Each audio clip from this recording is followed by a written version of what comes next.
আমাদের কাছে 17 বছর পর আমাদের কাছে আসতেছে।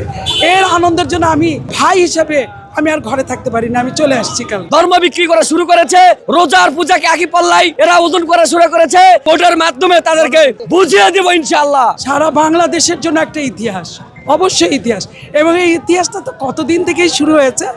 আজকে কালকে যেটা হবে সেটা আরও মনে হচ্ছে পুরো বগুড়া থেকে আমাদের লাখের উপরে লোক আসতেছে, ছেলেমেয়েরা কর্মীরা আসতেছে।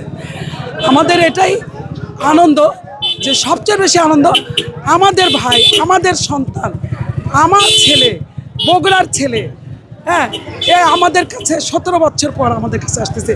এর আনন্দের জন্য আমি একজন আমার বগুড়া জেলা মহিলা দলের সভানেত্রী হিসাবে এবং আমার ভাই হিসাবে আমি আর ঘরে থাকতে পারি না, আমি চলে আসছি। কালকে দোয়া করবেন সবাই, কালকে যেন আমরা সাকসেসফুলভাবে করতে পারি।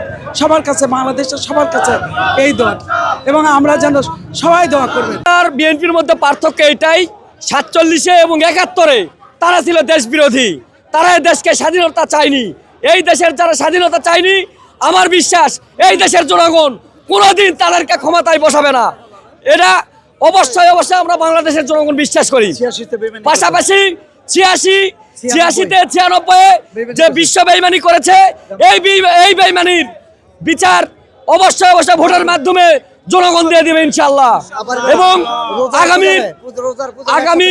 আগামীর নির্বাচনকে কেন্দ্র করে ধর্মের নামে যে ব্যবসা শুরু করেছে, ধর্ম বিক্রি করা শুরু করেছে, রোজার পূজাকে একই পাল্লাই এরা ওজন করা শুরু করেছে, এরা জান্নাত বিক্রি করা শুরু করেছে, যা আমরা প্রতিহত করব এবং ভোটের মাধ্যমে তাদেরকে বুঝিয়ে দেব ইনশাআল্লাহ। বাংলাদেশের জনগণ বুঝিয়ে দেবে ইনশাআল্লাহ।